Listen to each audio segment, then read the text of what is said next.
So is it possible to be a Christian and believe in evolution? Well, Jesus' best mate John writes in perhaps the most famous passage of the New Testament, "For God so loved the world that whoever believes we rose out of the primordial soup will not perish." No, he didn't say that. He said, "For God so loved the world that whoever believes in him will not perish but have eternal life." Which seems to indicate to me that what you believe about the origin of the universe does not determine your standing with God, which means as a Jesus follower, you are free to follow the scientific evidence where it leads and discover what you believe about the origins of the universe.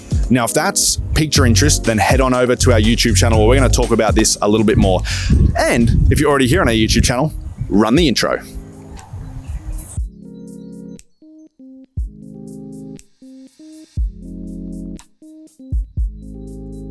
So given that we're free to follow where the evidence leads, in this video I want to give you some handles or maybe some helpful questions that will help you figure out where the evidence leads for yourself.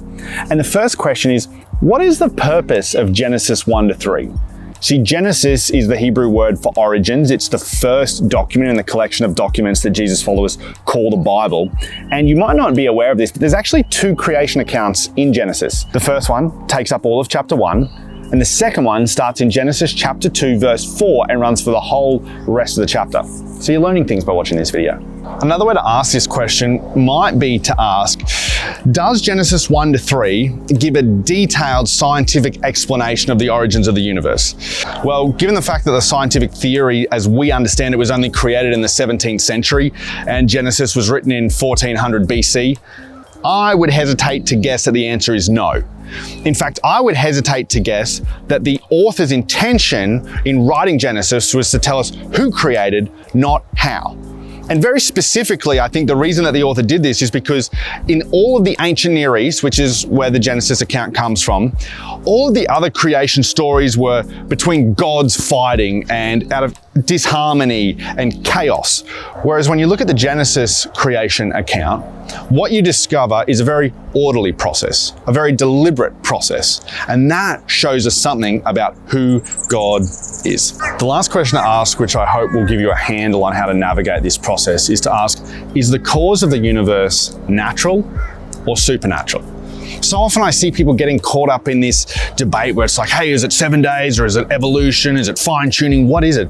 And the reality is there are Jesus followers who believe that evolution was the process. There are Jesus followers who believe in a 7-day creation. There are Jesus followers who believe in the fine tuning argument. That's, I don't think, the question to ask. The question to ask is what started the whole thing moving? Was it a purely natural process, or was there something supernatural going on? Now, if you're an atheist, then the only way you can answer that question is to say a natural process. And for me personally, this is where I find the challenge, because at that moment of initial singularity, when space, time, and matter were created, the question for me is always like, well, where did space, time, and matter come from? And how did they just create themselves? We've never seen space, time, and matter create themselves before. So why would we see that creating a universe coming into existence out of nothing? But that's just my take. So were those handles helpful for you? What's your conclusion? Where does the scientific evidence lead you? Let me know in the comments below. And hey, if you love this video, give it a like, subscribe, share it with a friend, and why don't you watch some of our other content? Oh, perfect timing. That bird is done. Go, mate. How are ya?